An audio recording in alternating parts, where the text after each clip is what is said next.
In this Improving Your Gaming video, I'm going to discuss the topic of death in video games and why you want to avoid it. While seemingly a straightforward concept, it seems like a lot of people value action or being in on a fight over survival of their own life in a video game, and it's very important that we go through why it's important not to die first. There are three main reasons about why you don't want to die, and that's first, the immediate reduction of any damage or healing potential that you have. The second is a simplification for the enemy to be able to pick targets and have to deal with less information. And the third is any game mechanics surrounding death. So let's go through these in a little bit more detail. So the first topic in this is actually pretty straightforward, and that's the immediate reduction of your damage or healing potential. When you're not alive, you simply cannot do any damage or healing. You cannot provide any support for your teammates, and you won't do any damage against the team. So simply, if you're not alive, you cannot help your team. Quite simply, this in the end gives an advantage to the enemy team, particularly in even matched games such as a 6v6 in Overwatch or a 5v5 in League of Legends. So the second reason of not wanting to die sort of ties into this idea of being at a man disadvantage on your team. Simply by not being there, you provide a much simpler situation for the enemy to deal with. Now, with you not being there, they don't have to worry about that additional damage. They don't have to worry about an additional angle that you might come from or any additional abilities that you might be able to provide for the battle. And that is a huge bonus. And it's not just pure damage potential. It's also that they have one less thing to think about. And that is a big reason about why you don't want to die. The third and final reason about why you don't want to die comes down to game mechanics and how they penalize death. In certain games like CSGO, if you die, you are dead for the remainder of the round and can no longer provide any damage for your team.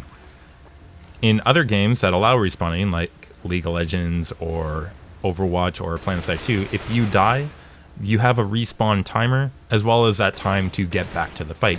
This amount of time is typically a lot longer than it is to recover, either by teleporting back home or by getting a friendly to heal you or using your med pack or using shields to recharge. All of these things are almost always faster than dying and trying to get back to the front. So hopefully you're convinced that not dying is very important. So the bigger question is, why do people die needlessly? The answer to that is a lack of awareness, but awareness is such a broad issue, let me narrow it down a little bit further from there. People have a tendency to expose themselves and make themselves vulnerable to fire simply by being in the open. This is usually something that new players do, but it also is something that happens to veterans. People also have a tendency to overextend fights. So you're already in a fight and you want to finish off a kill, so they dive a little bit deeper to try and get that kill, thus making themselves more vulnerable and die that way. Similar to that is people have a tendency to play the hero and want to make a play where they might get like 3 or 4 kills in a high risk, high reward situation. But honestly, when you do those situations, the chances are you are going to be the one that dies needlessly and basically provides an advantage to the opponents. So when it comes to awareness is going to be a little bit game specific, but there are a lot of things you can work on if you don't want to die.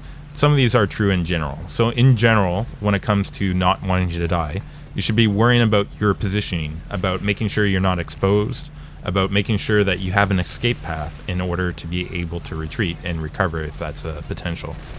You should also be working on reading the situation about whether your team is at an advantage or a disadvantage, and learning about how to be in a more aggressive stance or a defensive stance accordingly.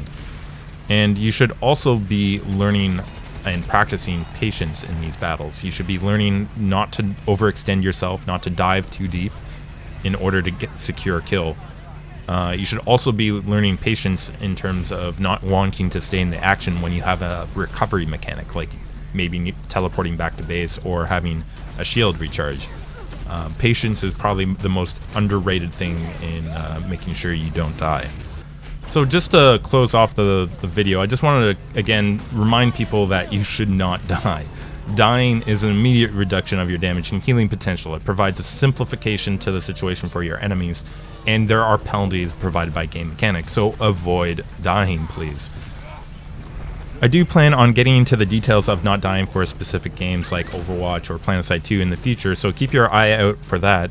But that's it for this video. So if you have any questions, comments, or want me to cover any topic, please let me know down in the comments below or on our forums at mercgg.com. Thanks for watching, and I'll see you in the next video.